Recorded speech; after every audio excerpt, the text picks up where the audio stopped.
So we're gonna be getting, my whole plan was between the compromise of 1877, had it all planned out, to do the New South, and then we gotta catch up. So where do we?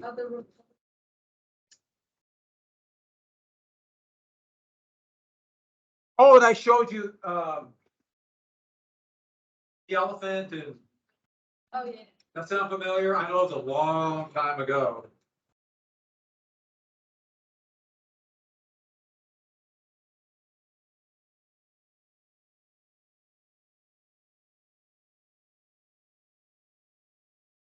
All right, so we got.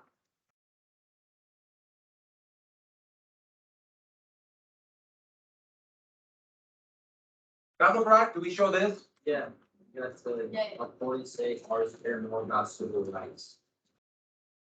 Oh, and I show you, oh, and they got right, this is the horrible caricature. Right here, that. Yeah. That look familiar? So to take that. And the Republican Party was shifting, the Democratic Party was radically different, north and south. But still, these are the main elements here. And we had military reconstruction, 5 military districts. And who was elected president in 68 and 72? Yeah, Grant. How about 1968 and 1972? Nixon. All right, there we go. Dixieland is Nixon land. That's where we start seeing the Republican Party make their shift. And we got scalawags in. So scalawag, oh, what was the term for Northerners? The term that Southern Democrats gave to Northerners who came south. Carpetbaggers. Yeah, carpetbaggers. So scalawags, that's what Southern Democrats called Southern Republicans. Regardless of color or skin, it was, that's what they called them. The idea being that they're criminal or untrustworthy. And so here's a cartoon. This one's taken from the magazine. You can see the print from the other side comes around the copy machine. I thought that was kind of cool when they scanned it. But here now showing what happened now with Scalawag Rule. Who's now on top and shining the shoes, implying that's a carpetbagger. But there's, and then with the Scalawag government. And then the two platforms, and it's pretty clear on this. Here's the Democratic platform and the Republican platform. And that should remind you of the same horrible caricature we saw before. Yeah. Type the Southern Democrats name Southern. Oh, never mind. I just read that. I read Southern Democrats name for Southern Democrats. Oh, you read Democrats twice. I can see that. And they're not hiding here. For the white man, it's for the Negro and carpetbaggers. So they're not disguising at all the what they're saying here. If you vote Democratic, you're voting for white. And they're already trying to make this divide. This should sound familiar to other times in history. And once you have military reconstruction and now the beginning of Republican government, the beginning of a series of terrorist groups, the most important one, the one we need to know, the best examples, the Ku Klux Klan. And basically their job, terrorism against carpetbaggers, scalawags, and basically blacks in general. The number one goal is to keep blacks from voting, but also keep Republicans from voting. Not just blacks, just Republicans. And the first leader was Nathan Bedford Forrest, the one of the greatest cavalry leaders in American history. Also a horrific man, but they gave all kinds of mystical names. He was called the Grand Wizard to imply that they're not just a bunch of thugs and terrorists. But they did nighttime attacks. They did wear masks to hide their identity, especially after the United States government began to crack down. And this is a cartoon. This would be printed out and then just left as a warning by the Klan. And it's applying to lynching. So torture to death, but normally people think of hanging. Here's the KKK hanging. That's supposed to be a scalawag or a freedman, and then a carpetbagger. You know, it's on the bag. It says Ohio. Why Ohio? Grant was from Ohio. So Ohio. And the whole job, not so much, keep blacks from voting, but to make government ineffective. To get people to not trust government. If they don't trust government, then why would you ever vote for Republican rule? So the whole thing was, look what happens when you let them in power. Now we have these Republican governments and look how bad they are. For example, in 1866 in New Orleans, in an effort to enroll freedmen as voters, they were jumped upon by a white mob and over 40 were killed. Mostly blacks trying to vote. And so the whole goal was, here's the KKK, and this is worse than slavery with the skull and crossbones. Here are 2 members of the Klan to make government appear like it doesn't work. So then they could say, see, so showed you so, or told you so. Of course, the thing was, it's not working because of you. This is an example of extortion.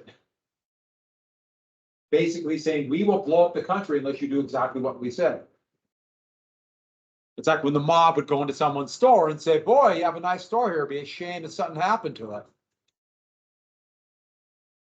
Meaning, pay me and I will make sure nothing happens to it, meaning I won't destroy your store. And so, another famous example, we'll come back to this another thing, would be called the Colfax Massacre. This is going to be outside of New Orleans. And white militia attacked blacks who were lined up to vote. And this white militia were these informal militia, no way involved with the state, a lot of Confederate veterans. And they jumped them. Over 150 blacks were murdered in cold blood. Yes, they did try to defend themselves, and over 20 of the so-called militiamen. But this was no organized militia. They were just whites who attacked them. This is a picture of them defending themselves. And this would be used then by Democrats in the South. See, they can't even protect people trying to vote. That is how bad this government is. And please do the right thing. So this would help, helped enlarge that myth of the Blackmans. Look what happens. And so this is outside of New Orleans. I took this picture, this must be 2009. My guess is this is still up, but I don't know. But on this side occurred the Colfax riot, where 3 white men and 150 Negroes were slain. Actually, more whites. They tried to tone that down. The event took place in 1873, marked the end of carpetbag misrule. And so, who attacked whom? And then, oh yeah, it's their misrule. So you keeping that myth against Reconstruction going. And it was really effective eventually. So, more about the Blackmans Rule. Their whole goal then was to hobble government. If government doesn't work, then why go support the Republican form of government? This will be done in other places by other people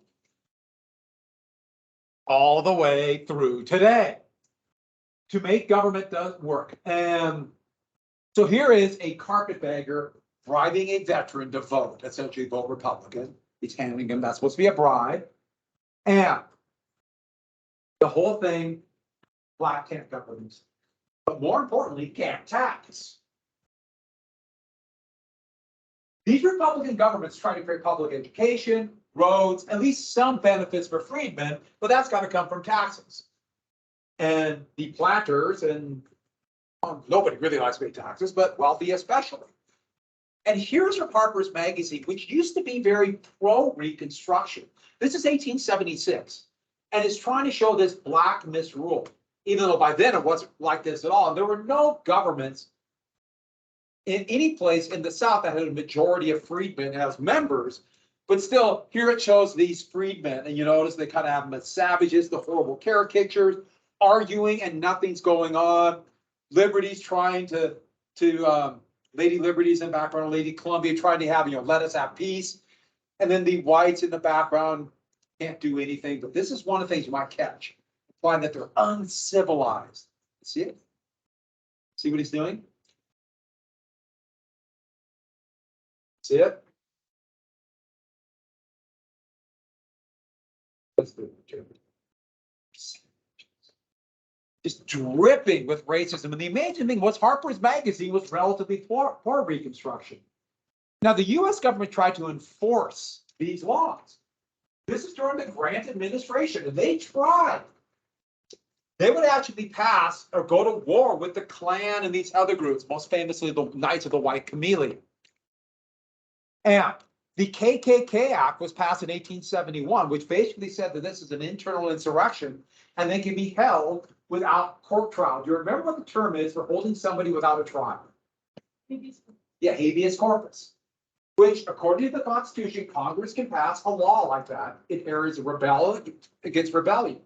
The idea was to stop these nighttime attacks, to more harass and terrify freedmen.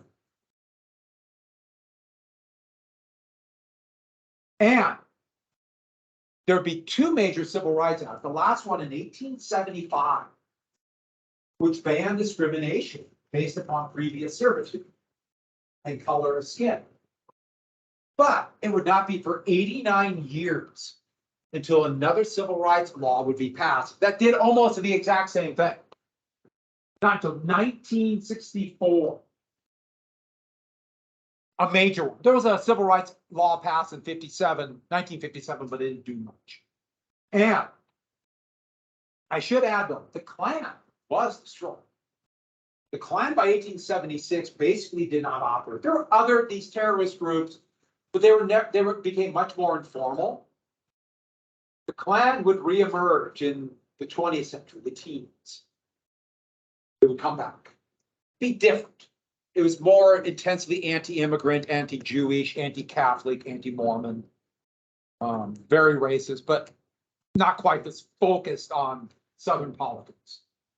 But the Supreme Court is going to take this Civil Rights Act and in a series of cases for the next 20 years, most famously the slaughterhouse cases, which I'll get to, they would eventually totally disregard the Civil Rights. And that's the best way to describe it. They just disregarded it. We don't care. We don't care what the intent of the law is. It does not apply to states.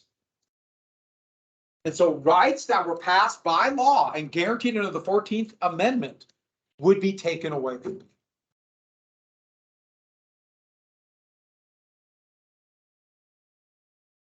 So that Reconstruction began to end by the mid-1870s. They really tried. And that Civil Rights Act was 1875. Part of the reason for that was because Reconstruction was ending, and they know it. First thing, there was a horrible economic depression in 1873. The worst one that the world had ever seen. I mean, this would radically affect every place entering the Industrial Revolution. Every place from the brand new country of Germany. It would forever change Japan. It would change China. It wasn't in inter-industrial revolution, but would lead to the Civil War there. I mean, this was awful, including the great upheaval, the Great Railroad Strike of 1877 in the North. And a lot of Northerners are like, we have our own problems in the North. We have our own economic problems. We can't worry about the South and have this drain on Reconstruction. Next. Grant. Grant had a lot of very fine qualities. And some not so fun. But his administration would be known as for cronyism, picking favorites, and corruption. And they called it Grantism. And in his naivete about government and the fact he didn't like certain nuts and bolts, he picked a lot of cabinet members and other officials that were quite dishonest. One of the most famous examples of this would be the Credit Mobilier scheme, where they literally stole taxpayer money for 2 railroads. We'll get to that one down the road. But here's Grant being weighed down by all the crises, with the dogs nipping at his heels. And so if government is discredited by Grant's corruption, he was not personally corrupt, but if you pick corrupt people, you're responsible. Government did it. Reconstruction beat discredited. It kind of fit in with the same idea about hobbling governments in the South. People lost faith in government. We'll see that in the 1970s, and faith in government still really hasn't come back.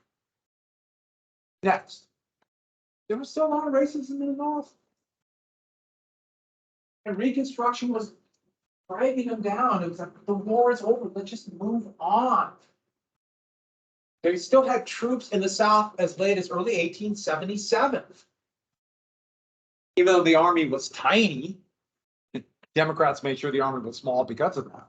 But they were just tired of it. And don't forget, there was a lot of racism in the North before the war. I told you about how many Northerners, they might have been free soil, but they wanted a white republic. Heck, Lincoln was still talking about sending former slaves to Africa as late as 1862. So there was a lot of racism still there. So here's two examples of racism. Here's another one from Harper's. And it's showing the problems in the North and the South. South, you see the caricature, horrific caricature. And this is the horrific caricature of an Irish immigrant. The idea is they are balancing each other out in people unqualified to vote, etc. Here's another one, bribing former slave and Irish with whiskey. And so that fit in with that, this racist idea. But also one more thing. In the South, the white Democrats, that planter class, for years early on, they stayed out of government after the Dixiecrat government's collapse. But not now. Beginning in the early 1870s, more and more, they began to join the government, literally called Redeemer governments, also called Bourbon governments, but white rule was reestablished. I should add democratic rule because they're all Democrats. All the Redeemers were Democrats. All the Bourbon were Democrats. And this idea of redemption, we're going back to the way it should be. They kind of did the same thing in 1866. And so when they began to join, they just accepted, we've lost the war, but we can, in a way, win peace. Take back power. Be a lot different South, but they could take it back. So here's another one of Blackmans Rule implying that they're all criminals. And this is supposed to be like the 10 Commandments. So that's a biblical reference, but it's the Constitution. Look what happens when they're in charge. Here's another one. Not hiding it here, are they? Here's the Democrat, here's the Republican. The horrible caricature, platform for the Negro, platform for the white. That's 1876. And hiding. There's no disguising what was going on. And with that, bit by bit, state by state,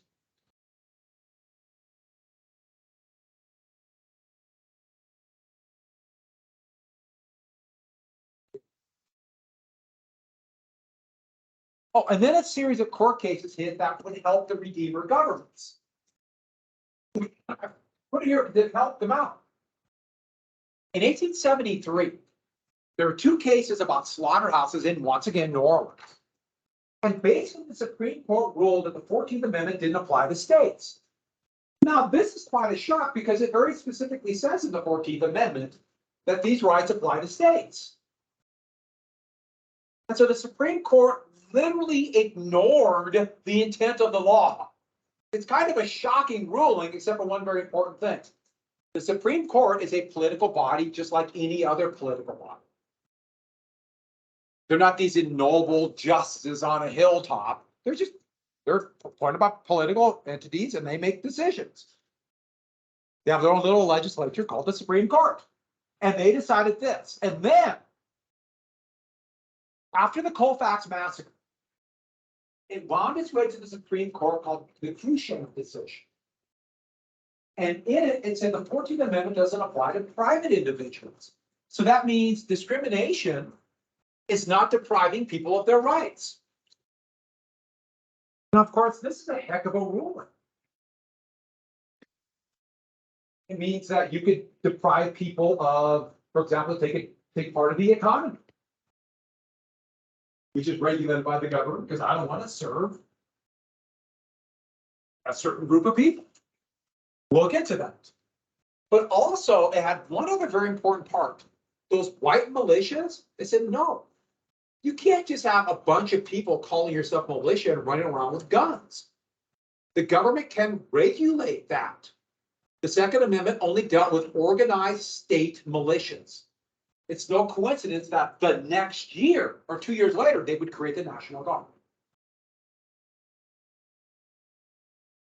And so the Second Amendment deals with militias, organized. Constitution says regulated, but that means trained. And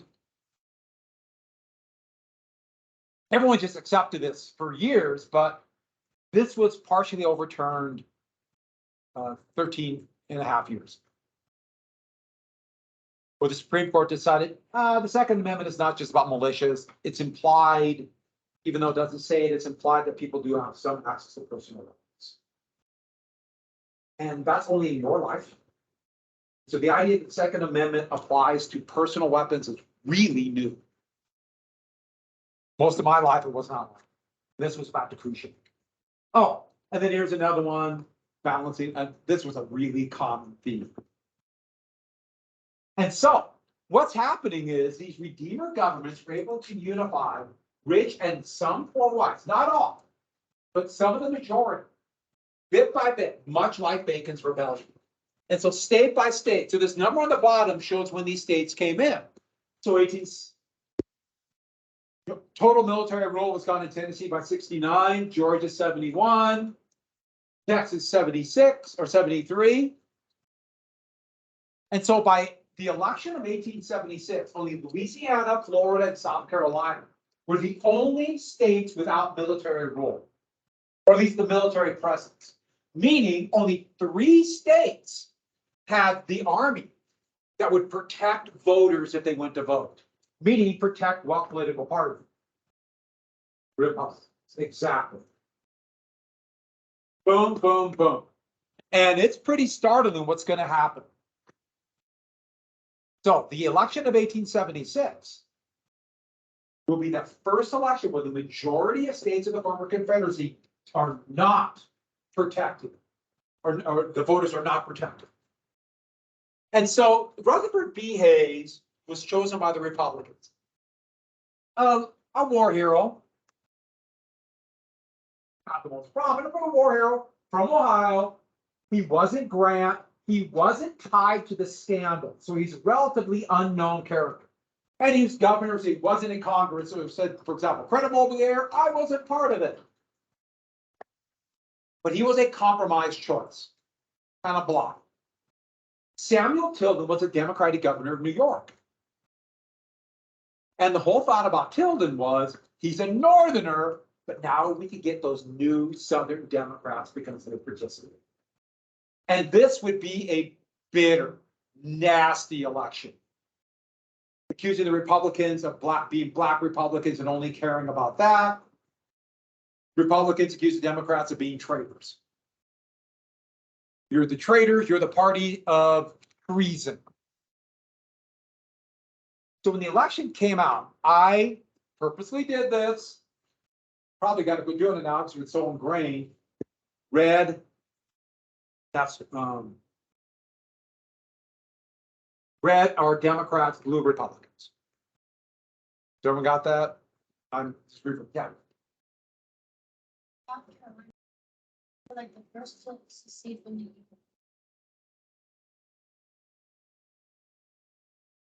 The military stuff. So they're protecting black voters. Remember, South Carolina had the highest percentage of slaves. So the highest percentage of black voters. And since that was the most entrenched white supremacist government, they didn't lie about it. The military stayed the ones. That will switch this election and every election until 72. Yeah. We're not even, it's even closer than that if you think about it. You're on the right track, but it's even closer in a way. Because, well, first off, the popular vote, right, actually has the Democrats winning the popular vote. But remember, that doesn't matter. US presidential elections, the popular vote only matters where?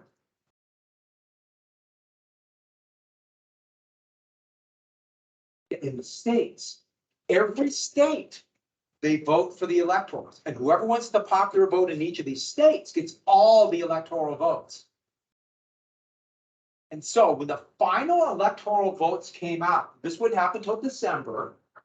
And then there's no real set procedure. After this election, they will pass a law, the Electoral College Act, which the Democrats tried to change, but didn't try very hard, and it's not going to happen now. So we're still stuck with the same law. Tried to change it in the last 2 years. But anyways, back to this. Every state sends their electors, and it's certified by the House and the Senate. Well, these 3 states sent both Republican and Democratic electors. And Democrats said Democrats were denied the right to vote. There's all kinds of voter fraud. Republicans were voting, especially Black Republicans were voting 7, 8 times apiece. They stuffed the ballot boxes.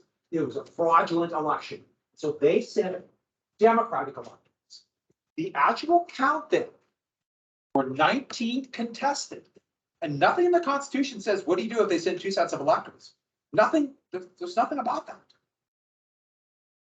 The vote was 19 uncontested, 184 for Tilden, 166 for Hayes. All they need is 185 to win. And 19 contested votes. And if you look ahead, you can see where these votes are going to go. What do? Immediately, this caused a crisis unlike anyone they'd ever seen. The crisis of 77. So, the Democrats probably won probably.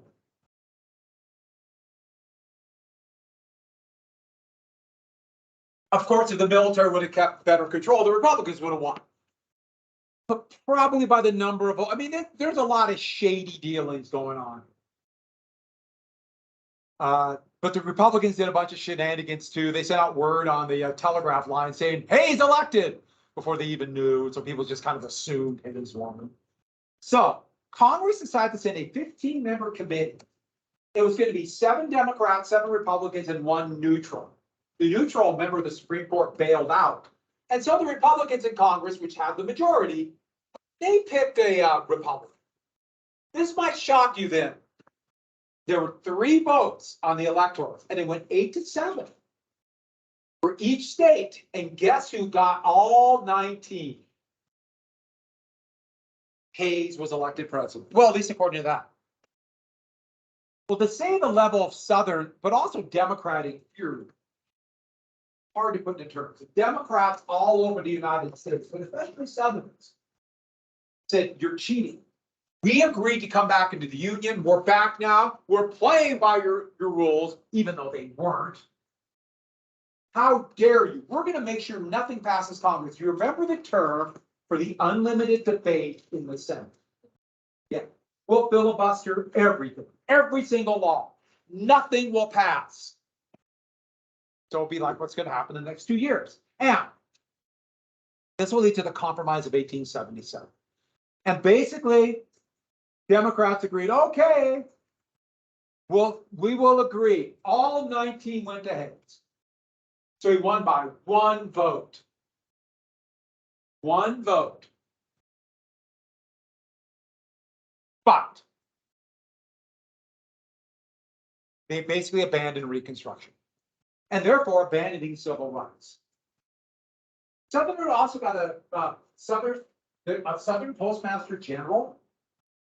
And that used to be a politically appointed position to run the post office. And that used to be a big time position. It's still big, but nothing like it used to be. But now Reconstruction did not end overnight. It's going to be for the rest of the century. But Republicans made it very clear, we're not going to forcibly fight for this. And so you're not going to see a lot of what's going to happen, or any more troops being sent down. All the troops be pulled out. All of them. And therefore, this is an important choice that Republicans made because they wanted terror, because they wanted big business economic policy.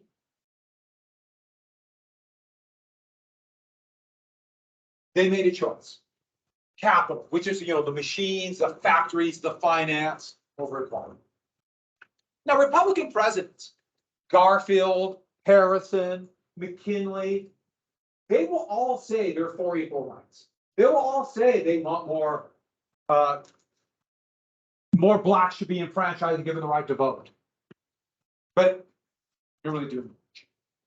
And by the 1920s, it was nothing but lip service. Here is Grant. This is an anti-Reconstruction cartoon.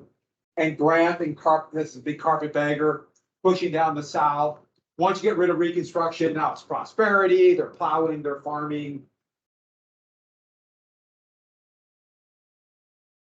But what about the economy? Which are the political actions? What about the economy? How people made a living? Well, Sherman, after the March to the Sea, he began this idea. The term used to be 40 acres and a mule. He gave the slaves who lived in the big plantations here, he gave them the land. He took it away from the landlords and gave it to them. And that turned into every slave should get 40 acres and a mule. For the hell they went through to get other people rich. That should be some kind of compensation. Southerners don't have any money anymore, but they have land, 40 acres and a mule. Sherman would get in trouble and be ordered to give that land back to the landlords. And this never happened. To this day, there's never been any compensation for the slaves or descendants of slaves. No financial or economic compensation. Now you could argue citizenship, but I've already told you those citizenship rights are being taken away very quickly. Nothing to this day. It's absolutely remarkable if you really think about it. How much wealth they made for other people and got nothing. All that land went back. So this is the situation after the Civil War. There's no money. The South is devastated. Yet you have landlords. They have land.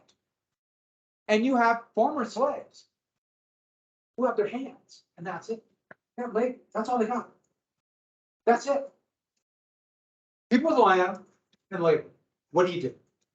Well, this goes back to, you can see the first ones of these going back to ancient Sumeria. I know you're thinking, when are we going to get to ancient Sumeria? Today. It's called tenant farms. So what happened is, and there's always been tenant farms. But now on a wide scale, yeah. So I was reading chapter 18. So the difference between tenant farmers and sharecroppers, so it was one of them were sharecroppers, they lend lands and then they give a ton of money back or something like crop, right? Sharecropper, it's only share of the crop. Yeah, then, so the difference between tenant farmers, don't they rent the land as well? Yeah, tenant farmers, they got to pay back money.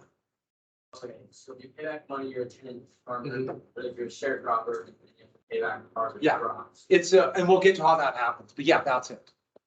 And most people, people rent farm, they have to pay back money. So what do you do if you're a farmer? That one time a year, you cultivate your crop, you sell it, you get to pay back your rent. Does that make sense? That's a tenant farm. Now the problem is there's a post-war depression, prices are dropping, people aren't buying as much. The government isn't buying every bit of food. And farmers got to come up with a grant. They also got to come up with seed and food to survive until they can get their crop. And so they got to go into more debt. They have to go into more debt to borrow things like their seed, to borrow food to survive, and clothing, and heat, fuel for heat during the winter. So they got to come up with a collateral. When I say collateral, do you know what that means? Yeah.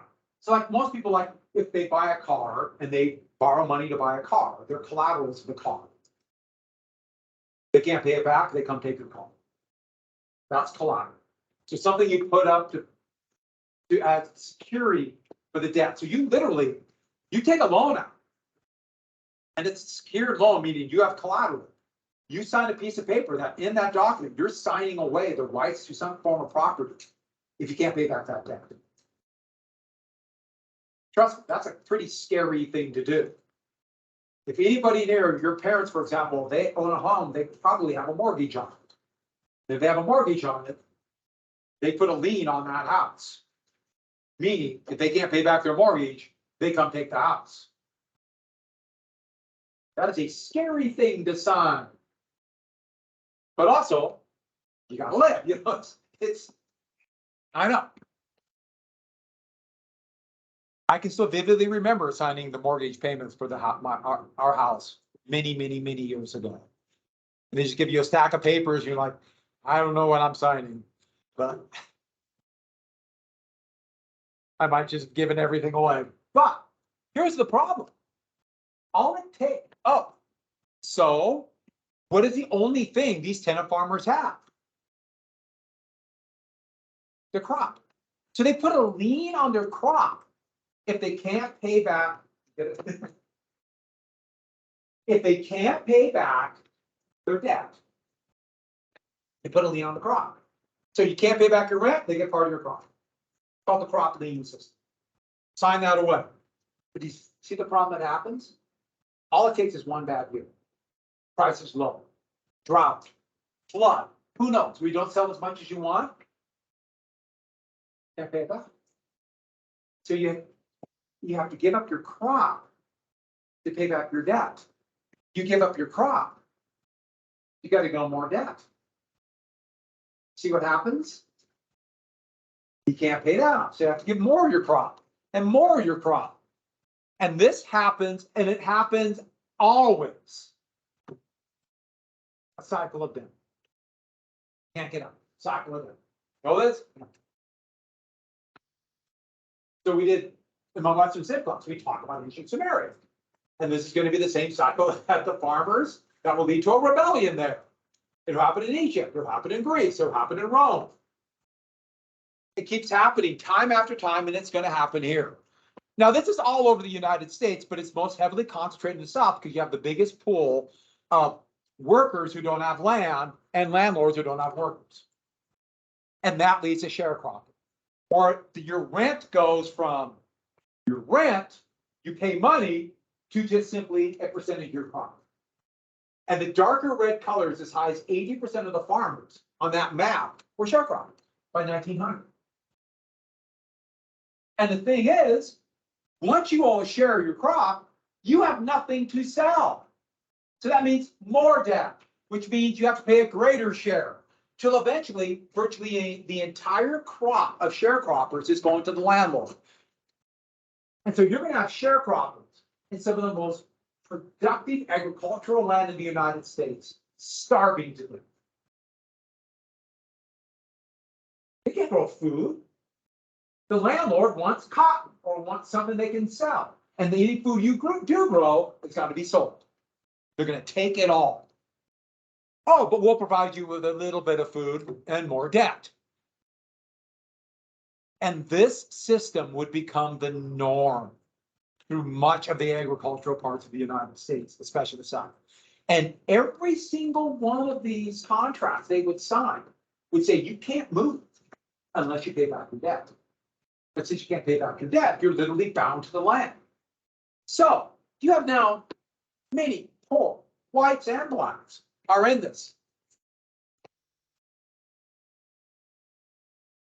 They're not necessarily slaves anymore, but they have no choice. In fact, there's a term from feudal Europe where almost the same exact thing happened. You may know what you call the peasants who were bound to the land and was always by debt. Yeah, they're serfs. And that's exactly what's happening here. They're serfs. This is a terrifying system. Because you can imagine people making the laws are going to make sure that these sharecroppers can do nothing and will be bound to the land and have no rights.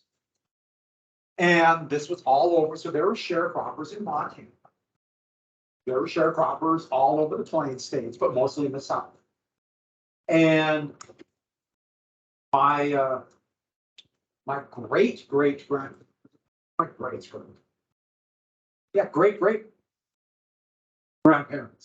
had a farm in Nebraska near Weeping Water, Nebraska.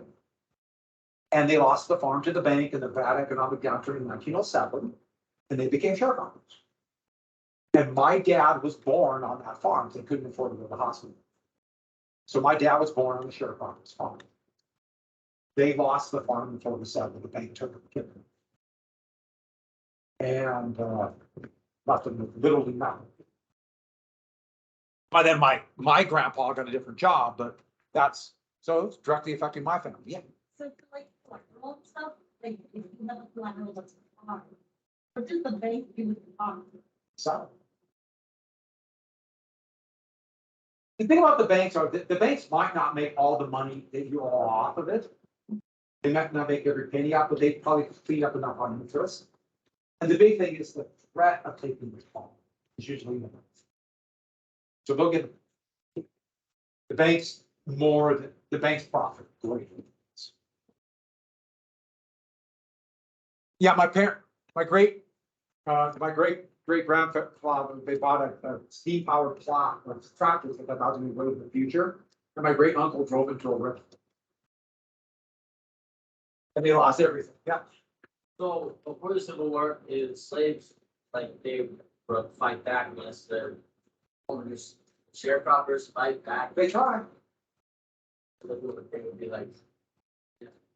But the problem is this. How do you fight? You gotta be able to vote. And pass laws, because the laws could be rigged against you. And we'll come back to them, because you brought up a very good point. They could rig the law so they can't fight back. And so, last thing for today. This is going to lead to a populist wave in the South in the 1880s and 1890s. We'll come back to populism, but populism is kind of ground roots. And the populists, they were mostly they're talking working class, small farmers unified. And their big idea was, this fits in what I was saying about democracy. They want the right to vote so they can get rid of these laws that were rigging the system.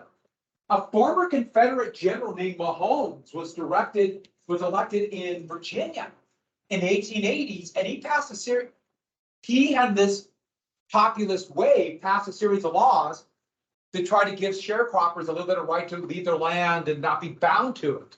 Well, these would all be tossed out. And they called them the fusionists. The populists were white and they had Democratic Party roots and black Republicans. So they fused black and white together. And right there, real quick. And this is after Reconstruction. Well, the 1890s, what a time. They called it the gay 90s. It was actually really pretty rough time. Gay and happy, exciting. Then.